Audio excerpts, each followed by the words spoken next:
Madame, Monsieur, bonjour. On découvre tout de suite les titres à la une du JT de ce jeudi 15 avril. Donation et legs à des aidants familiaux, clause résolutoire d'un bail commercial et nous terminerons avec les frais d'entreprise qui deviennent les frais professionnels. C'est parti.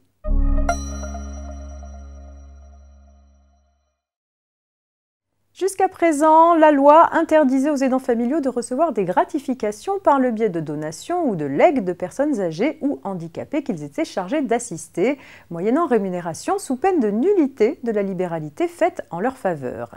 Cette interdiction visait à assurer la protection des personnes placées dans une situation de particulière vulnérabilité vis-à-vis du risque de captation d'une partie de leurs biens par ceux qui leur apportent assistance.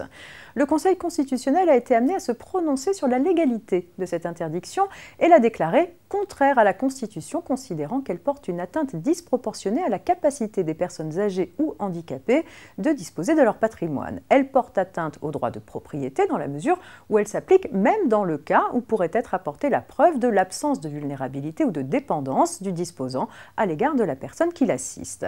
Cette décision rendue par le Conseil constitutionnel s'applique à toutes les affaires non jugées définitivement à la date du 13 mars 2021.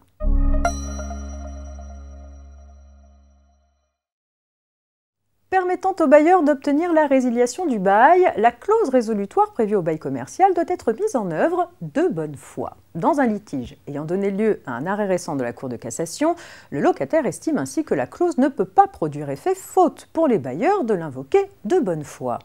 Dans cette affaire, les impayés de loyer conduisent les bailleurs à mettre en œuvre la clause résolutoire. Conformément à la procédure prévue par la loi, des commandements de payer les loyers sont délivrés aux locataires visant la clause résolutoire prévue au bail. Profitant de la faculté qui lui est offerte, le locataire régularise sa situation en payant les arriérés de loyer dans le délai imparti, mais pas les frais de poursuite, pourtant visés dans la clause résolutoire.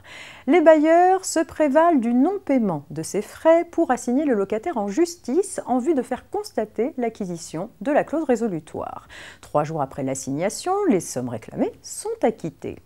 Par la suite, le locataire s'oppose au jeu de la clause résolutoire, estimant que les bailleurs l'invoquent de mauvaise foi en s'appuyant sur le non-paiement de frais dérisoires intégralement acquittés au jour où le juge a statué, et dans le seul but d'échapper au paiement d'une indemnité d'éviction. Sans succès.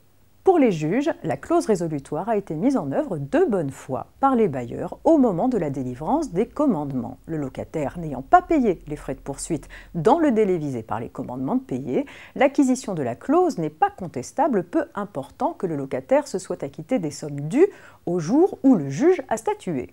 Le bail étant résilié, le locataire doit quitter le lieu et il est redevable en outre d'une indemnité d'occupation.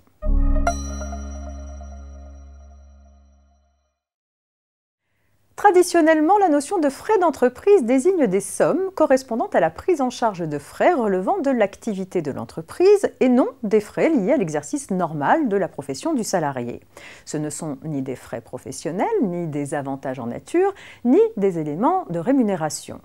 En paye, l'administration considérait jusqu'à présent que les remboursements au titre de frais d'entreprise étaient exclus de l'assiette des cotisations, y compris en cas d'application d'une déduction forfaitaire spécifique pour frais professionnels. Dans le bulletin officiel de sécurité sociale ou BOSS, dont le contenu est opposable depuis le 1er avril 2021, les éléments qualifiés de frais d'entreprise se trouvent dans la rubrique frais professionnels et sont qualifiés comme tels. Le BOSS précise les conditions d'exonération qui sont pour l'essentiel la reprise de celles autrefois prévues par doctrine administrative relative aux frais d'entreprise. Une conséquence importante néanmoins en cas d'application d'une déduction forfaitaire spécifique pour frais professionnels, il faudra réintégrer au préalable ces remboursements de frais dans l'assiette des cotisations. Fin de ce JT, on se retrouve demain vendredi pour un dernier JT avant le week-end. Bonne journée.